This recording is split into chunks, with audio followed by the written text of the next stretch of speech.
Your comments on penguin viral video. ஒன்று தோணுச்சு, நம்ம தான் இங்கே கோலத்தனமாக வந்து நமக்கு மனசுக்கு பிடிக்கிற பாதையை சூஸ் பண்ணுறதுக்கு வந்து வேணாம், அது பயங்கர ரிஸ்க்கு, நம்ம சேஃபான பாதையை சூஸ் பண்ணிக்கலாம் அப்படின்னு யோசிச்சா இங்கே பல பேருக்கு அதே மாதிரியான மைண்ட் செட்டில் தான் இருக்கிறோம்.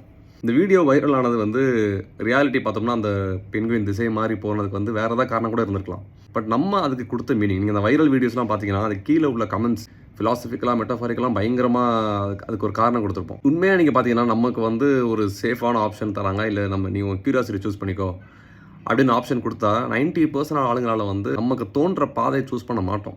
ஏன்னா கம்ஃபர்ட்டை விட்டுட்டு அன்சர்டனிட்டி சூஸ் பண்ணணும். அன்சர்டனிட்டி சூஸ் பண்ணால் வந்து பயங்கர லோன்லியான பாத்து. அது லிட்டரல் நான் வந்து என் கம்ஃபர்ட்டை விட்டு சஃபரிங் சூஸ் பண்ணுற மாதிரி. ஸோ நிறைய பேர் பண்ண மாட்டோம். அதனால தான் நம்மளை கண்ட்ரோல் பண்ணுறவங்க சைக்காலஜியை யூஸ் பண்ணி நம்மளை கண்ட்ரோல் பண்ணுவாங்க.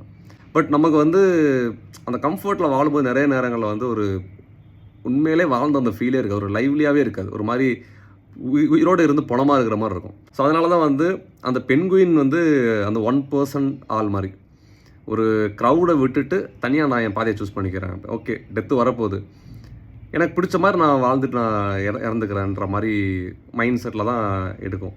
அந்த மாதிரி ஒரு சில பேர் இருக்காங்க. என்னமோ எப்படி ரிஸ்க் இருக்க போகுது, நான் சேஃபான பாதை சூஸ் பண்ணுறதுனால எனக்கு ரிஸ்க் இல்லைன்னு கிடையாது.